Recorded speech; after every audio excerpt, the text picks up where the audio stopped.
So in this part we are going to talk about error analysis. इसमें जो भी important concept है और जो भी इम्पोर्टेंट क्वेश्चन हैं वो सब देखेंगे। तो देखिए एरर एनालिसिस में पहले एक छोटा सा कॉन्सेप्ट आता है जिसमें आपको बेसिकली ट्रू वैल्यू के बारे में पूछता है। मेजर्ड वैल्यू एक टर्म होता है, कुछ टर्म्स होते हैं जिसके बारे में हम पढ़ेंगे। एक एब्सोल्यूट एरर एक टर्म होता है, एक रिलेटिव या फ्रैक्शनल एरर एक टर्म होता है।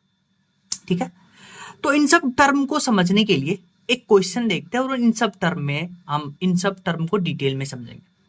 जैसे अगर हम बात करते हैं मेजर वैल्यू, तो मेजर वैल्यू क्या होता है? आपको क्या करेगा, आपको बेसिकली क्वेश्चन में कुछ मेजर वैल्यू देगा, बोलेगा कि एक इंस्ट्रूमेंट से हमने फॉर एग्जांपल मान लेते हैं एक रॉड का लेंथ मेजर किया, तो वो अलग अलग मेजरमेंट आता है। पहली बार मेजर किया लेंथ L1 आया, फिर L2 आया, फिर 3 आया, तो ऐसे डिफरेंट डिफरेंट लेंथ देगा, तो वो मेजर्ड वैल्यू होता है जो कि आपको क्वेश्चन में देगा। ठीक है, तो मेजर वैल्यू आपको क्वेश्चन में देगा। अब ये जो मेजर्ड वैल्यू है जो आपको क्वेश्चन में देता है, अगर आप इसका मीन लेते हैं, ठीक है, अगर आप इसका मीन लेते हैं तो यही ट्रू वैल्यू बन जाता है। एक तो आपको हो सकता है क्वेश्चन में ट्रू वैल्यू दे दे, अगर ट्रू वैल्यू क्वेश्चन में ना देगा तो आप क्या करिएगा, मेजर्ड वैल्यू है उसका मीन ले लीजिए, तो उसी को बुलाते हैं ट्रू वैल्यू। और ट्रू वैल्यू का कई बार दूसरा नाम भी वो क्वेश्चन में यूज करता है, उसको मोस्ट एक्यूरेट वैल्यू बोलता है।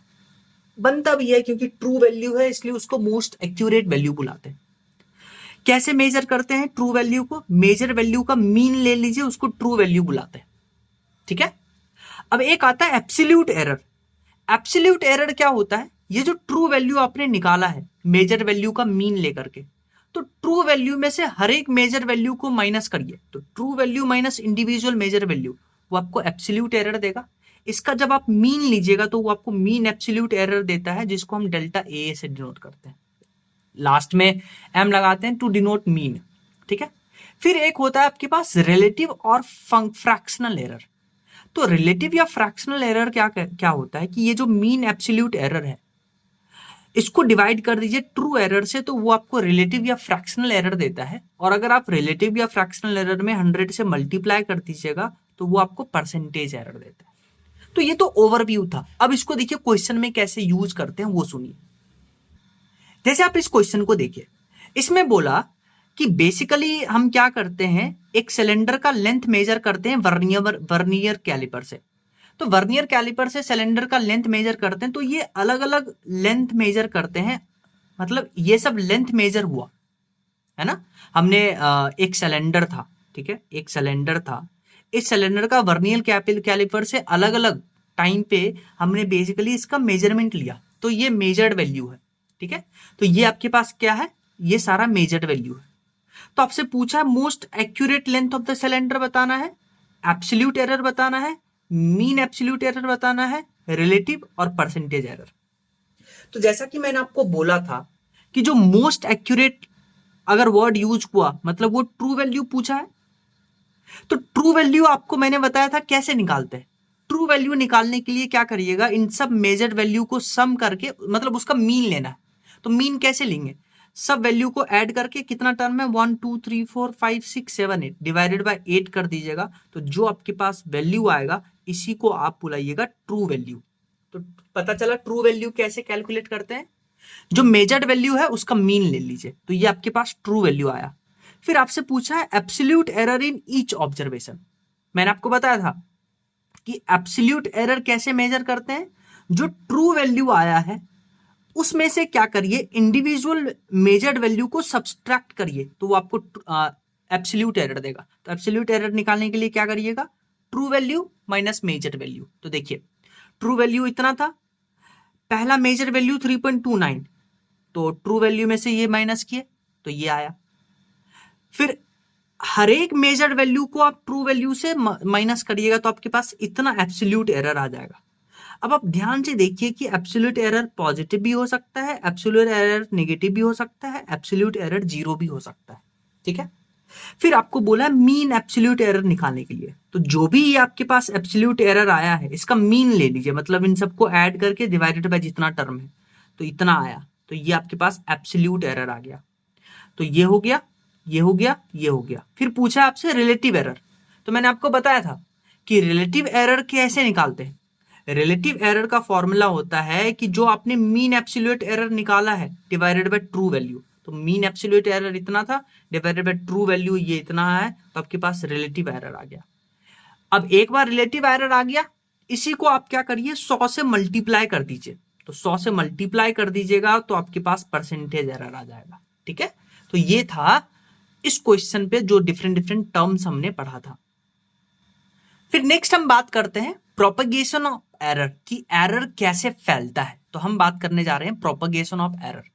इसमें सबसे पहले हम पढ़ेंगे एडिशन और सब्सट्रैक्शन, और फिर हम पढ़ेंगे मल्टीप्लीकेशन, ठीक है, एंड उसके बाद हम पढ़ेंगे डिवीजन। ठीक है, कि एरर कैसे प्रोपेगेट करता है मल्टीप्लीकेशन में और डिवीजन में। तो मान लीजिए आपके पास एक क्वांटिटी है x equal to A plus B, और एक और है सब्सट्रैक्शन में x equal to A minus B.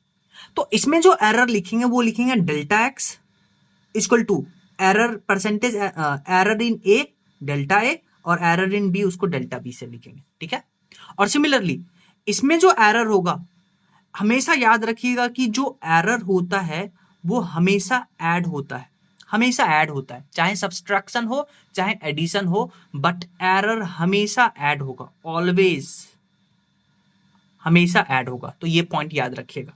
ठीक है, तो सिमिलरली सब्सट्रैक्शन में भी आप क्या करिएगा, delta X equal to delta A plus delta B करिएगा। डन। अब सुनिए नेक्स्ट, जैसे फॉर एग्जांपल मान लीजिए कि आपको बोला कि आपके पास एक बेसिकली रेक्टेंगल है, लेंथ एल है और इसका साइड बी है। ठीक है, और आपको बोला कि लेंथ में जो एरर है, मतलब जो ओरिजिनल लिखते हैं एरर के साथ लेंथ, वो है 1 प्लस माइनस 0.1। तो ये आपके पास है क्या, ये आपके पास डेल्टा एल आपको गिवन है। सिमिलरली जो ब्रेथ है वो है 2 प्लस माइनस 0.2, तो ये क्या है, ये आपके पास डेल्टा बी गिवन है। तो आपसे पूछा है कि पेरीमीटर बताइए इस रेक्टेंगल का, तो आपको पता है पेरीमीटर क्या होता है, हाँ, length of all the side. तो length of all the side मतलब ये लेंथ प्लस ये लेंथ, तो 2l प्लस 2b। ठीक है, लेंथ आपके पास कितना था 2, ब्रेथ लेंथ आपके पास कितना था 1, ब्रेथ था 2, तो ये आपके पास 2 प्लस 4, तो ये आपके पास पेरीमीटर आ गया 6। तो पेरीमीटर आ गया 6। अब 6 आ गया, एरर के साथ लिखना है, तो एरर हमेशा ऐड होता है, तो प्लस माइनस 0.3, तो ये आपके पास आ गया। ऐसे लिखेंगे इसको पेरीमीटर। जैसे आप इस क्वेश्चन को देखिए, इसमें आपको बोला है कि इनिशियल टेम्परेचर आपके पास इतना था और फाइनल टेम्परेचर आपके पास इतना है। तो आपको पूछा है calculate the rise in temperature with proper limit. तो कितना टेम्परेचर राइज हुआ वो आपको पूछा है। राइज मतलब फाइनल टेम्परेचर इतना है, इनिशियल टेम्परेचर इतना है, तो इनिशियल से कितना बढ़ गया। तो आप क्या करिएगा, इसको सब्सट्रैक्ट करिएगा। तो इसको सब्सट्रैक्ट करिएगा, तो ये देखिए प्रॉपर एरर के साथ लिखा हुआ है, तो इसको तो सब्सट्रैक्ट करिएगा, पर ये जो क्वांटिटी है जो एरर दिखा रहा है उसको हमेशा ऐड करिएगा। तो देखिए इन दोनों को सब्सट्रैक्ट करेंगे तो इतना राइज इन टेम्परेचर है, तो ये आपके पास क्या है, राइज इन टेम्परेचर आपको गिवन है। कैसे कैलकुलेट किए, सब्सट्रैक्ट करके। पर ये जो एरर है इसको हम क्या करेंगे, हमेशा ऐड करेंगे, इसको हमेशा ऐड करेंगे, एरर को हमेशा ऐड करेंगे, तो आंसर हमें ऐसा मिलेगा। नेक्स्ट रूल हमारे पास आता है मल्टीप्लीकेशन का और डिवीजन का। तो मान लीजिए एक क्वांटिटी है जिसमें ए एक्स बी को मतलब ए और बी को मल्टीप्लाई कर रहे हैं, तो ए मल्टीप्लाइड बाय बी कर रहे हैं, और इस केस में ए डिवाइड बाय बी कर रहे हैं। तो हमें क्या करना है, एरर मतलब इसमें प्रोपगेशन ऑफ एरर निकालना है। तो सीधा सा क्या करना है आपको, ए इंटू बी करना है एक्स, तो आप क्या करिएगा delta X upon X equal to delta A upon A plus delta B upon B. ठीक है, तो ये आपके पास रिलेटिव एरर आ गया। ठीक है, जब आप इसको 100 से मल्टीप्लाई कर दीजिएगा तो ये percentage error in X, percentage error in A and percentage error in B. और एरर हमेशा ऐड होता है, तो देखिए ऐड हुआ, यहां मल्टीप्लाई था पर यहां ऐड करें। सिमिलरली डिवीजन में डेल्टा एक्स अपॉन एक्स, यहां भी ऐड करेंगे delta A upon A plus delta B upon B, और 100 से मल्टीप्लाई कर दीजिए तो परसेंटेज एरर आएगा। जैसे आप इस क्वेश्चन को देखिए, इसमें बोला है length and breadth of a rectangular field are इतना, यानी कि लेंथ आपको इतना गिवन है, ब्रेथ आपको इतना गिवन है विथ एरर। तो आपसे पूछा एरिया बताना है, तो एरिया क्या होता है, लेंथ इंटू ब्रेथ। तो ये देखिए मल्टीप्लीकेशन है, तो इसको कैसे लिखिएगा एरर के टर्म्स में, delta A upon A is equal to delta L upon L. Multiplication हो चाहे डिवीजन हो, हम ऐड करेंगे डेल्टा बी अपॉन बी। ठीक है, तो ये जो आपको टर्म गिवन है ये क्या है, ये डेल्टा एल है जो एरर बता रहा है, ये डेल्टा बी है। तो डेल्टा एल के जगह पे रखिए 0.4 और एल क्या है, ये टर्म, बी क्या है, ये टर्म। तो एल हो गया 4 और सिमिलरली डेल्टा बी ये और बी हो गया ये। ठीक है, और आपको देखिए बेसिकली यहां से क्या मिलेगा, इन दोनों को मल्टीप्लाई करिएगा, 4 दूना 8, तो ये आपके पास एरिया मिलेगा। तो ये ए आ गया, तो आपको डेल्टा ए ही निकालना है, तो सब आगे आपके पास डेल्टा ए जाएगा। नेक्स्ट हमारे पास एक कॉन्सेप्ट आता है quantities raised to some power. अब इसका क्या मतलब है, मान लीजिए आपके पास है x equal to a to the power p, b to the power q and c to the power r, और आपको x में एरर निकालना है, डेल्टा x निकालना है। तो आप इसको क्या करिएगा, सिंपल सा क्या करिएगा, p को सामने लेके आइए, डेल्टा a अपॉन a लिखिए, q को सामने लेके आइए, डेल्टा b अपॉन b लिखिए, और r को सामने लेके आइए, डेल्टा c अपॉन c। अब ये डिवीजन में है, फिर भी हम प्लस करेंगे, याद रखिएगा, फिर भी प्लस करेंगे, चाहे डिवीजन हो चाहे मल्टीप्लीकेशन हो, और इसमें 100 से मल्टीप्लाई कर दीजिए तो आपको परसेंटेज एरर मिल जाएगा। ठीक है, जैसे आप इस क्वेश्चन को देखिए, इसमें बोला है in an experiment the percentage of error occurred in measurement of physical quantities A B C D are इतना। तो परसेंटेज एरर आपको गिवन है 1 to 3%, then maximum percentage of error in measurement x.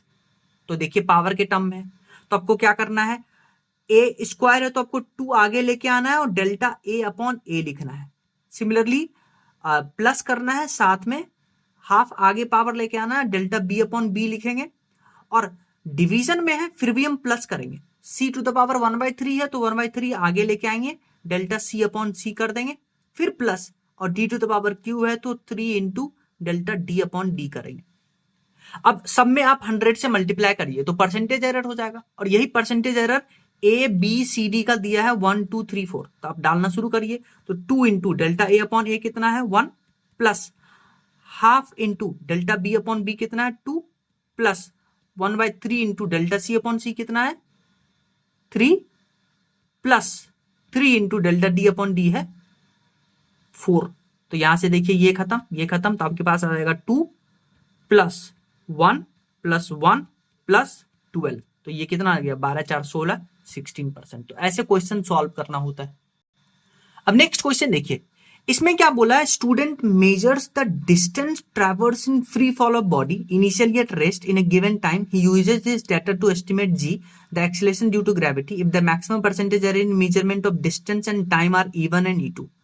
यानी कि डिस्टेंस में, यानी कि आपको delta h upon h into 100 यानी परसेंटेज एरर दिया है E1, हाइट में इतना, और टाइम में delta t upon t into 100 ये आपको गिवन है E2।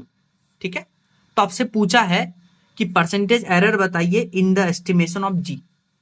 तो यहां देखिए पहले आपको फॉर्मूला डिराइव करना पड़ेगा। आपको पता है जब भी एक ऑब्जेक्ट को फ्री फॉल करवाते हैं एक हाइट से, तो यहां से यहां तक पहुंचने में जो टाइम लगता है, ये टाइम होता है √2h upon g।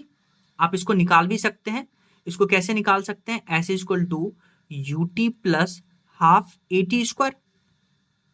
Initial velocity 0, तो यहां से h के जगह पे h रखिएगा, टाइम आपको निकालना है तो टाइम हो जाएगा 2h अपॉन g का √, तो ये टाइम आ गया, दोनों तरफ स्क्वायर कर दीजिए। तो यहां से देखिए g आ जाएगा आपके पास 2h upon t², 2h upon t²।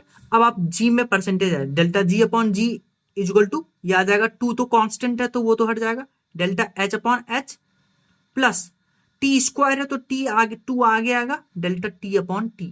तो देखिए delta h upon h E1 दिया है, plus delta t upon t E2 दिया है, तो 2 E2 आ जाएगा, तो E1 प्लस 2 E2 ये ऑप्शन सही।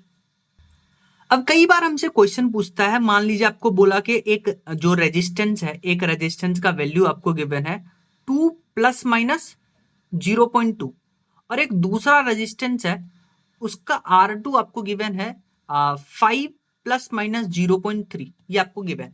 तो आपसे बोला कि जब इसको हम पैरेलल में कनेक्ट करते हैं तो पैरेलल में जो बेसिकली एरर आता है उसको प्रॉपर के साथ लिखिए। तो आपको पता है पैरेलल में कनेक्ट करते हैं तो आर इक्विवेलेंट आता है आपके पास 1/r1 प्लस 1/r2। तो यहां से इसको एलसीएम लीजिएगा तो R1 into R2 divided by R2 minus R2 plus R1 आ जाएगा, ये 1/r इक्विवेलेंट। तो R इक्विवेलेंट आपके पास कितना आ जाएगा, R1 R2 प्लस R1। अब आप क्या करिएगा, इसमें परसेंटेज एरर बेसिकली डिनोट करिएगा, delta RE is equal to R1 into R2। तो इसको मल्टीप्लीकेशन में तो इसको क्या लिखेगा, delta R1 plus delta R2 और सिमिलरली ये पूरा एक क्वांटिटी है, ये जो देख रहे हैं ये पूरा एक क्वांटिटी है, तो इसको आप लिखिएगा plus delta R2 plus R1 divided by R2 plus R1। तो ऐसे करिएगा, आपको सब वैल्यू पता होगा तो आप आंसर निकाल लीजिएगा।